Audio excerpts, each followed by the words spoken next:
Тэгээ манай Монгол улс бас ингэ хэрэг Парис хэлээр бас гарч байгаа юм. Тэр дараа гадуур хөл өвдөв. Тэр хөлөвчтэй. Хөлжөл өвчээд байгаа шүү. Би сайн хэлсэн юм. Зүгээр шүү. За Парис хэлээр ярьжсэн шүү. Сайн уу? Олон улсын харилцааны 3 дугаар түвшний оюутан Арим Жаргал байна. За олон улсын харилцааны 3 дугаар түвшний оюутан Арим Зайн. За манай өнөөдөр ингээд хичээлийн подкастн дээр зочноор бидний найз ирсэн байгаа. Манай найз бол анхаарал хэвлэх ухааны их сургуулийн оюутан. За та өөрөө ингэж байгаа бидний танилцуулаад өгөөч. За сайн байна уу? Намайг Гануужин гэдэг. Тэгээд анхаарал хэвлэх ухааны эзний сургуулийн нийгмийн эрүүл мэндийн судлаач мэргэжлийн 3 дугаар дэмжээний оюутан. Яагаад энэ подкастнд орсон бэ гэхээр ер нь бол урамсгалын өөрчлөлтийн талаар аюул сонирхолтой. Тэгээд 11 дуурайнгээс хойш ер нь сонирхож сурч оролцож явж байгаа болохоор тэгээд тэрний тухай подкастнд туслах гээд оролцож байгаа. За ингээ өнөөдрийн ингээд хичээл дээр бид подкаст авсан сэдв бол Парис хэлцээр байгаа. Эндээсээ Парисын хэлцээр гэж өмнө юу боддог байсан бэ? Парисын хэлцээр гэхээр хинч Парисын хэлцээр гэхээр урамсгалын өөрчлөлтийг бодохгүй. Хэлцний хэлцээр байгаа нь ойлгомжтой. Тэгээд яг юуны тухай гэдэг нь бол ерөөсөө даралтарчгүй байсан. Тэгээс яг уншиж л ойлгосон доо ер нь би асуунаас үлсэндээ ингээд Трамп ингээд Парис хэлцээс гарлаа гэх үед тэрний өмнөөс ингээд Парис хэлцээр сонсдог байсан тоогоо байхгүй. Тэгээ заа гэж яцсан мэс ирэх чинь. Тэгэхээр цааш суулаад үзчих урамсгалын өөрчлөлт юм байна. Тэгээд ингээд тэгэж л мэдсэндээ тэгээ яагаад заавал Парисын хэлцээр гэж. Яг яагаад Парисын хайр дурлалын ятлууд өгдөг. Ингээд Парисын хэлцээр юм яаж байгуулагдсан яагаад заавал Парисын хэлцээр гэж нэрлэгдсэн бэ гэдэг аюул сонирхолтой шүү дээ. Тэгээд энэ дэр болохоор ингээд анх 2015 онд ингээд батлагдсан байхгүй юу? 2015 онд батлахаас өмнө нийт 20 жилийн хугацаанд ингээд юу олон улсын хэмжээгээр нэлээд хэлэлцээрийн түвшинд ингээд явагдаж байгаа. Тэгээд анх 2015 онд олон улсын гэрээ болж ингээд батлагдсан байна. Тухайд бол COP21-ээр COP21-ийн хүрээнд ингээд Парис ингээд уулзаад тэгээд хэлэлцээд ингээд батлагдсан байгаамаа. Тэгээд батлагдсан болсон Парис нөгөө нэг нэгдсэн үндэсний байгууллагын урамсгалын өөрчлөлтийнхаа суурь канонуудыг нөгөө нэг өөрийнхөө юу асуудад хэдэж штэ нөгөө нэг Нобель багцсан орсоололтой гэдэг. Тэгээ яг уу 2015 онд нөгөө нэг Парис тэгээд Парис батлагдсан болохоор тухайн улсынхаа юугаар нийлсэн юм лээ штэ гэж мэдэж ирсэн шүү. Тэгээд бид өөрсдөө ингээд судлах хавцтай бас ингээд Парисын хэлцээр гэдэг чинь ер нь яагаад ингээд бас нэлээд ингээд усна л та. За яг тэрнийхээ хүрээнд бас нэлээд тийм их хүрээтэй юм гэж байна. Яг тэгээ Парисын хэлцээр уур амьсгалын өөрчлөлт гэдгийгсэн шүү дээ. Гэтэ яг ингээд судлаад үзээ уур амьсгалын өөрчлөлт гаднаас үнтэй байгаа байхгүй. Хоёр сая яг Парисын хэлцээрийг сая мэдгүй байж байгаа уур амьсгалын өөрчлөлттэй холбоотой гэдгийг ингээд мэдчихлээ. Тэгвэл уур амьсгалын өөрчлөлт гэж яг юу юм бол гэдэг талаар та хоёр ер нь бас бодож үзөө. Тэр талаар ер нь ямар бодолтой байдаг вэ? Гэтэ одоо Монгол ч гэсэн нөгөө нэг аягүй их уур амьсгалын өөрчлөлт болоод байгаа шүү дээ. Гинт амар хүүтрээд ч юм уу одоо үйлдвэр улам хүүтрээд мал аж ахуй ч гэсэн нөгөө нэг ингээд бэлчээрийн юу аягүй ингээд тиймэрхүү байгаад нэг юм болчихсон юм байна шүү дээ. Тэр Монгол ч гэсэн аягүй их уур амьсгалын өөрчлөлт гарч байгаа л гэж бодож байна. Нэг уур амьсгалын яг өөрчлөлт гэж юу их юм гинт гараад ирсэн зүйл болчихоо байхгүй юу? Гинт ингээд байсан л зүйл байсааж байгаа зүйл байх ч зүйл. За яг ингээд ягаад ингээд Парисын хэлцээрээс ингээд хэлсэн юм ингээд аж үйл хөдлөлтийн өмнөх үеэс тэрнээс хойш ингээд аж үйл хөдлөлтийн дараагаас ингээд амир уур амьсгалын өөрчлөлт амир гэсэн байхгүй юу? Тэгээд их нь бол гараад ингээд байгаа шүү дээ. Хоёр зүйлээр ингээд хэрвээ нэгдэх юм бол тэгэхээр аюул төртөрний гэдэг зах болсон байгаа байхгүй юу? Ягаад заавал ингээд хоёр зүйл хүмүүс ингээд одоо ингээд улуу гараад толгой амгараад бас гагшаа гарсан шүү дээ. Өөр гаригуудаар нисэж чинь, өөр гариг судалж чинь, уус дэлхийд бид нар уусаа ингээд цаашдаа яг ийм байдлаар яваад ах юм байна. Тэгээд өөр дэлхийд бол юу гэсэн. Тийм. Тэгэхээр 4 сард л нэг амар шуураад Улаанбаатар ч гэсэн бүр амар шуурч мараад эцсийн шуурч нөгөө нэг уусаа явсаар агаад хиттэй хэлээр ямар ингээд шуургайд оролцоо гэхээс ингээд байгалийн үзэгдлийн зам ингээд орчоод тэгээд хиттэй ч гэсэн сайн нэлээ амар шуурулсан шүү дээ. Аа удаа ингээд шуугнаас болж ингээд болтго шарын юу гасаалаа. Тийм. Тэгээ бүр ямар сэнтэй нөгөө 50 хэлээ. Баггүй тийм гахгүй ахыг анхааруулж ирсэн мэдээлэл дээр гараад тэр тийм нэг зүйл юм шиг хүртлээ ч гэсэн айгүй амар тийм уур амьсгалын өөрчлөлт ямар нэг хэл хайг цагаар надад ингэж яахгүй шүү дээ. Энэ чинь ингээд хэдтэй хэлээ шүү дээ. Монголдоо энэ нэж гэхгүй болохоор ингээд улс орны донд бүх улс орны донд ингээд хамаатай асуудал учраас яг ингээд энэ сэдвийн дээр ингээд бүх улс нийтэж чадж байгаа гэж боддог. Яг бас ингээд одоо манай Монгол улс ч гэсэн ингээд маш их юм тийм өндөр зорилго тавьж эхэлж байгаа л да. Нийт одоо ингээд үндэсний хувийн зорилго нь 14 тийм төрлийн зорилттой гаргаад тэгээд 72-ийн арга хэмжээ ингээд төлөвлөгөөгөө гаргаад баталчихсан болчихсон байгаа байхгүй. Тэрүүгээр бас ингэ нэлээд үйл ажиллагаа явуулаад одоо хангалттай тийм өөрсдөө хэмжээ бас ингэ явж чадчихна гэж. Яг энүүгээрээ дайлуулаад бид нар бас олон улсын төвшөнд олон улсын хамтаа ажиллагаагаа хамтраад ингэ үйл ажиллагаа сайн явуулж чадж байгаа гэдэг нь чухал тийм зүйл байна. Тэгээ наад чинь ер нь тэгтээ яг нэг COP21 дээр Парисын хэлцээрийг баталсан сая хэлсэн чинь 50 жилийн хугацаанд хэлэлцээ ингээд зүгээр ингээд хурал болоод зөвлөгөө болоод тэр дараа шийдсэн асуудал биш. Тэр дараа 2 градус гэдэг тоо гараад ирсэн тоо биш байгаа байхгүй. Тэгээд уусаа COP хурлыг би өөрөө оролцож үзэж байгаагүй ч гэсэн оролцохыг хүсдэг байхгүй юу. Тэгээд тэр чинь яг одоо улс орон бүрийн удирдлагын түвшнүүд байгаас гадна залуучуудын юу бас байд юм лээ. Залуучуудын дуу хоолойг ингээд сонсдог хэсэг байд юм лээ. Тийм учраас бас ингээд энэ хурал дээр гарч ирсэн шийдвэрүүд ч гэсэн бас ингээд төлөөлөл тухайн улс орны төлөөллүүд буюу залуу үеийн дуу хоолойг сонсож гаргаж ирсэн болохоор бас айгүй Парисын хэлцээрийг улс орон бүр дагаж мөрдгөж ирсэн бас арай тийм юу гэдэг хаа. Парисын хэлцээрийг онцгой болж байгаа бас нэг зүйл байна. Тийм зураг өмсөл бас нэг өөр юм уу байгаа. Зөвхөн ингээд дарганаар нь ирээд шийдсэн юм биш. Зөвхөн ингээд удирдлагын түвшнүүд шиг ингээд дуу хоолой сонсон болохоор айгүй гоё санагддаг. Яа тэгээд одоо нэг бүх улс орн өөр байгаа шүү дээ. Миний олонсын мэдлэг болохоор одоо нэг үндэсний телевизийн 20 цагийн мэдээлэл дээл ашиг одоо ирэх гэж үзвэл. Тэгээд сүүлд яг нэг сонсож байгаа нэгдсэн үндэсний байгууллагт Америкийн нэгдсэн улсын эзлэх байр суурь хандивчлалын юу аюу өндөр шүү дээ. Ер нь бол сая тэгээд Трампын зэг газар гарч ирснээс ингээд Нүбэс гараад дэлхийн эрүүл мэндийн байгууллагаас гараад Парис Нүбэс бол гараад Нүбэс тийм Парисын хэлцээрээс гараад дэлхийн эрүүл мэндийн байгууллагаас гараад байгаа Америкийн сонин яг нэг юм Парисын хэлцээд нэг бодлыг эргэлзүүлэх болдог юм уу гэдэг юм шиг байна. Тийм яасан нэг Америкийн нэгдсэн улсын их гүрнүүдийнхаа их байр суурьтай шүү дээ. Санхүүжилт ингээд банкберт ингээд бичигддэг. Улс тэн дээр бас ер нь амар сэн тий. Тэгээд нэг олон Парисын хэлцээр бас нэг юм зон байж байхгүй юу? Хөгжингүй орнууд нь хөгжиж болоод ингээд тохиолдол жил бүр ингээд 100,000 сая доллар ингээд бүх санхүүжилт хийж өгсөй. Тэгээд бас ингээд Трампын ингээд гарч байгаа нь бас ингээд тэрнтэй холбоотой тий. Ингээд санхүүжилттэй холбоотой. Ингээд заавал ингээд Америкийн нэгдсэн улсын татврын мөнгөөр бид баг ингээд тэнд байгаа хүмүүс татврын мөнгө байгаа шүү дээ. Ингээд хүмүүсийг хасдаг гэсэн ингээд тий за. Мэдээж энэ Америкийн нэгдсэн улсын одоо татвар төлөгч иргэдийнх нь одоо ингээд мөнгө нь одоо дэмжлэг болоод бус орнуудад ингээд зарцуулагдаад байна гэсэн үндсэн дээрээс. Тийм ганц Парисын хэлцээрээс биш шүү дээ. Өөр юмудаас гарч байгаа. Тэрнээсээ болоод бас олон улсын төвшөнд бас нэлээд эсэргүүцэлтэй тулгарсан. Тэгээд ингээд болсон чинь тэгвэл Америкийн нэгдсэн улс ингээд засгийн газар гэдэг юм бид тэгсэн чинь яг дотооддоо улс орны иргэднээ энийг ингээд хааж хүлээж авч байгаа юм. Аа нэг юу яг уу засгийн газрын тийм шийдвэр гаргасан ч гэсэн улс орон яг дагаж мөрдмөж улс орны хүн болгоныг дагаж мөрдмө гэж бас байхгүй шүү дээ. Тэнд байгаа хүмүүс бас бусад улс оронд уран зохиолын өөрчлөлтийг талаар ингээд одоо тэгээ тусламж дэмжлэгийг үзүүлэх гэж байгаа хүн ам хүлээх ч юм уу бас амар олонний танилцах мэдсэн байдаг шүү дээ. Тий. Тэгээд энэ дээр ч надаа бас нэг бодож байгаа зүйл нэг Трамп ч өөрөө нэг бизнесмен хүн. Тийм тий.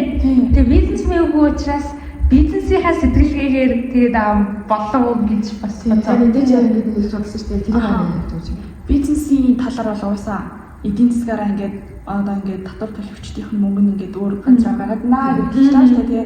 За тэгээд Трамп болохоор одоо ингээд уур амьсгалын өөрчлөлт нь болохоор одоо хүний хийж буй үйлчлээс болоод одоо ингээд гараад байна гэж үзээд байгаа шүү дээ. Тэр болохоор хуурмаг гэж үздэг. Тийм мэдээж хэрэг одоо ингээд энэ бараг энэ бодлого нь одоо ингээд манай улсын тий ажилтны өөрчлөлт ажлын байрыг устгах нь энэ баг үндэсний аюулгүй хатан дээр үзсэн байхгүй. Тэнгуү зөвхөн уур амьсгалын өөрчлөлт Америк улсын иргэдийнх нь л гартай ах хэрэгтэй гэж үздэг. Өөр бусад улсын ингээд бодлогууд ерөөсөө ингээд орж ирэнгүүт энэ болохоор ингээд манай юунд ингээд ороод байна. Гадаад бодлогот ороод байна. Тийм болохоор ард иргэд мал мэдэх хэрэгтэй гэж үзсэн байдаг. За дотооддоо болохоор хөдөлгөөн байлгүй. PR стилийн буюу бид одоо ч хамт байгаа гэдэг нийт одоо Америк улсын 2000-аад мужууд тийм их сургуулиуд байгууллагууд хамтраад уур амьсгалын өөрчлөлт бол биелүүлэхэд амлцсан байдаг. Засгийн газар гарах хэсэг нь хамаагүй үе шалтгаалаад тийм байгаа байхгүй. Тэгээд ингээд ерөөсөө тэр ингээд Трампын бизнес сэтгэлтэй бүр ингээд амар тийм байгаа. Тэгээд 2000 хэдэн онд Трамп ч дахиж гараад тэгээ бас Парис хэлцээр хичээлээгүй лөө. Тэгээ 2017 онд ингээд эхэлж болоо Парис хэлцээс гарна гэдгээ яагаад яг 20 онд гарцсан байсан юм. Тэгээ Black-үүд хатаа гарцсан байгаа байхгүй. Гарцсан байсан юм. Тийм одоо эдийн засгийн үндслээр гарлаа гэдгээ зарсан байдаг. Тэнгүүтээ 21 онд болохоор Joe Biden гэхэд Парис хэлцээр тийм одоо энэ бол оршин тогтнох аюул гэж үзээд анзаад орсон байдаг. Joy Ride-ын зөөр яг улс төр юм л үү? Тийм баг тий. Энэ бол ингээ олон дээр улс төр явуулсан. Тэгэхээр ингээ сонгуульд дахиад оролцох гэсэн бол чинь эрүүл дэвшлэгнээс орж ирдэг юм байна. Тэгээд бас энэ дээр бас ингээ их гүрнүүдийн ингээ гадаад бодлого амьдсан байгаа байхгүй тийм. Ер нь ингээд их гүрнүүд ингээ тэргүүлэгч нар ерөнхийдөө малайлагч тийм. Улс орны дунд бол тийм. Тэгээ яг энэгээр бас ингээ цаа олон улсын гэрээнээс гарснараа бол ингээ Америк нэгдсэн улс нэлийн тэргүүлэх байх асуудал малайлагч улс орно. Жинхэнэ олон улсын байгууллагууд бас Америк нэгдсэн улсын малайлт бид нар эргэлдэж байна. Ингээд энэ гарах юм бол та нар ингээ уур амьсгалын өөрчлөлт ингээ энэний төлөө та нарын эсрэг гин тэргүүлдэж байна. Бид нэлийн эсргүүцэлтэй тулгарсан. Тэрнээс гадна бас ингээд одоо Парис хэлзээр байгаа өөр их гүрнүүд байгаа шүү дээ. Европын холбоо байна, Хятад байна. Одоо Хятад болон Энэтхэг улс гэхэд одоо бид нар Америк нэгдсэн улсын сахиужидгүйгээр ингээд өөрсдөө ингээд уур амьсгалын өөрчлөлтөнд илүү идэвхтэй байж чаднаа. Заавал Америк нэгдсэн улс байх шаардлага байхгүй гэсэн бас байр суурьтай байгаа. Бусад Европын холбоо гэх юм бол ингээд гарч болохгүй энэ ингээд та нар ингээд аюул учруулаад байна. Тэсрүүл баг битээ гармаа гэдэг байна. Эсрэг зах гараад байгаа байхгүй юу? За тэгээд энэ дээр бас их гүрнүүдийн хувьд ингээд юм байна. Манай хөгжиж буй орнууд болоо Монгол байна. За машин манай Монгол хэрвээ Парисийг хэлдээрээс бас яг ингээд гарах юм бол бас юу болох вэ? Resulтаа гаргаас Америкээс бас ингээд гарснараа ингээд амар сөрөг урд байгаа байхгүй. Олон улсад ингээд нэр хүндээ алдчихжээ. Тэгээд цаашдаа ингээд хугацааны бодлогон дээрээс ингээд хамтын ажиллагаа бас хэцүү ингээд төсмөвчж байгаа байхгүй тийм. Уус тэр бас уур амьсгалын өөрчлөлт болох гэсэн бас байхгүй шүү дээ. Нэлээд ажил төрөлцсөн гүрэн шүү дээ. ажил төрийн үед уур амьсгалын өөрчлөлтөд нөлөөлж байгаа нөлөөлөлөөр бас их гүрнүүд аягүй их байр суурь эзэлдэг шүү дээ тийм. Тэгээд яг Монгол улсын үед бодоод үзэхээр бидний уур амьсгалд оруулж байгаа нэг тийм хувь нь яг уу их гүрнүүдтэй харьцуулахад багассан бас нөлөө байгаа л та. Тийм. Хэцүү байгуул бол ногоон уур амьсгалын санхүү байгуулж гэсэн. Хамгийн их очиж байгаа байхгүй. Тэр байгууллагч нүг бол ингэ техникийн ингээлийн чадварын ингээлийн нүд өгч байгаа. Ногоон уур амьсгал бол хөгжмөн орнуудаас ингэ аваад хөгжмөн орнуудыг санхүүжилт болгох тийм байгууллага байхгүй. Тэгээд энэ бас 9 байгууллагч Америк нэгдсэн байршилтай. Ягаас Америк нэгдсэн улсын хамгаалалттай шүү дээ. Ингэ санхүүжилт болон хамтын ажиллагаа гэсэн жоохон буурах хандлагатай. Өөрийн санхүүжилтээ ингээд үжингөө усаараа явдаг гэдэг шүү дээ. Тэгээ миний гэсэн яг ингээд ер нь сүүлийн үеийн залуучуудын таад бас энэ уур амьсгалын өөрчлөлтийн талаар мэдлэг бас харьцангуй өндөр болж байгаа гэж бодож байгаа. Өндөр тийм. Ер нь бол хөтөлтэй гадаад ингээд хүүхдүүдээс асуух юм бол ерөнхийдөө бас хариулаад мэдээд гадралдаг болсон. Тийм. Тэгээд надад гэсэн би яг ингээд уур амьсгалын өөрчлөлтийн талаар сонирхож гисэн миний ингээд сонирхож байсан тэр нэгдсэн үндэсний байгууллага ч юм уу эсвэл хүүхдийн сангийн юм дэмжлэгтэй юм сургалт хөтөлбөрүүдэд ингээд хамрагдаад тэгээд мэдчихсэн аахгүй юу. Тэгээд ер нь бол Монголын яг залуу үеийн уур амьсгалын өөрчлөлтийн мэдлэг тэгээд түнд оруулах хувийн нэмрүүдийг ерөнхийдөө хүүхдийн сан нүбүүд ер нь дэмжлэгтэй гэсэн. Наад чинь бас ингээд энэ одоо үндэсний хувийн нэмрийн зорилт гэдэг байхгүй юу? Энэ бас зорилт байгаа юм бас явагдаж байгаа байхгүй юу?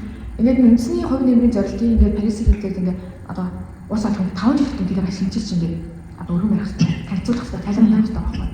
Тэр үед дээр болохоор ингээд 5 жилийн өмнө байсан хоббиш одоо бид нар ингээд хөлмжийн ийм хуваалт буурууллаа. Тэгээд тэрийг тагаад 5 жилийн дараа дахиж ингээд танилцуулах та. Одоо бид дахиад дараагийн хугацаанд ингээд тэрийг өмнөх байсан хувиар ихсгэнэ гэж хэлж байгаа. Тэр зорилтуудынхаа хүрээнд бас ингээд улам их ингээд хөгжүүл. Одоо ер нь дэлхийд даяар Монгол улс дэлхийд даяар уур амьсгалын хөгжүүлэлт хөдөлгөөн ч ихсэж байна. Сайн дурын ажил ч ихсэж байна. Ер нь бас ингээд тийм дэлхийн нийтийн асуудал учраас дэлхийн нийтийн цэцгэж байна. Тийм ерөөсөө ингээд тэмцээд бас алга болсон гэсэн үг болж шүү дээ. Тийм угаасаа битээ нөгөө гадаад аягүй хэрдүүлчих. Эхлэндээ ингээд уур амьсгалын өөрчлөлтийг бууруулахын тулд багасгахын тулд гэдэг юм юунуудыг тавьж ажилладаг байсан бол одоо ингээд уур амьсгалын өөрчлөлтөнд тасна зорчих гэдгийг аягүй яг ингээд гол сэдвүүн ч юм уу бидний гол баримлж байгаа зөвлөгөө болж ирж байгаа гэж бас мэдж байгаа. Сайн нэг юу гарч иртээ сая хэдтэй 4 сард л нэг амар шуураад сая Улаанбаатар цэцэн бүр амар шуурч мараад эцтэй шуурагч нөгөө нэг угаасаа явсаар агаад хэдтэй хэлээр ямар ингээд шуургайд оролцоо ихтэй ингээд байгалийн үзэгдлийн зам ингээд орчоод тэгээ хэдтэй цэцэн сая нэлээ амар шуургуулсан шүү дээ. Бүр зүгээр анх удаа ингээд шуурнаас болж байгаа болбор шарын юу гарсаалаа. Тийм. Тэгээ бүр ямар сэндэг нэг 50 хэлээ. Багуун тэр хүн гахгүй ахыг анхааруулж ирсэн мэдээлэл дээр гараад тэр нэг зүйл юм шиг хүртлээч гэсэн айгүй амар тийм уур амьсгалын өөрчлөлт ямар нэг хэл хязгаар юм надад ингэж ахгүй шүү дээ. Энэ энэ чинь ингээд хэдтэй хэлээ шүү дээ. Монголдоо энэ гэж гэхгүй болохоор ингээд улс орны дунд бүх улс орны дунд ингээд хамаатай асуудал учраас ингээд энэ сэдвийн дээр ингээд бүх улс нэгдэж чадж байгаа гэж бодож байгаа. Яг бас ингээд одоо манай Монгол улс ч гэсэн ингээд маш их юм өндөр зорилтууд тавьж эхэлж байгаа л да. Нийт одоо ингээд үндэсний хувийн зорилт нь 14 тийм төрлийн зорилтоо гаргаад тэгээд 72-ийн арга хэмжээнд төлөвлөгөөгөө гаргаад баталчихсан байгаа байхгүй. Тэрүүгээр бас ингэ нэлээд үйл ажиллагаа явуулаад одоо хангалттай тийм өөрсдөө хэмжээ бас ингэ явж чадж байна гэж байна. Яг энүүгээр дайлуулаад бид нараас олон улсын түвшинд олон улсын хамтын ажиллагаатай хамтраад ингэ үйл ажиллагаа сайн явуулж чадж байгаа гэдгийг чухал тийм зүйл байна. Энийг бол дэлхийн хэдийг ингэ биш манай Монгол улс ингэ зарлцсан шүү дээ. Хэмжээ бууруулах баг тэрбум мод. Тийм тэр бол ингэ хөлмжийг ингэ бид мод бол шингээж авна гэдэг хамгийн том юм учраас одоо ингэ 2030 онд манай хөлмжийг ингэ 2.7% бууруулнаа. Өөр үйл ажиллагаа нэмэх юм бол 27.2% болно. Ойжуулалт модоо ингэ нэмэх юм бол 49.2% болтгоо ингэ одоо бууруулж чадмаа гэдэг юм байгаа байхгүй юу.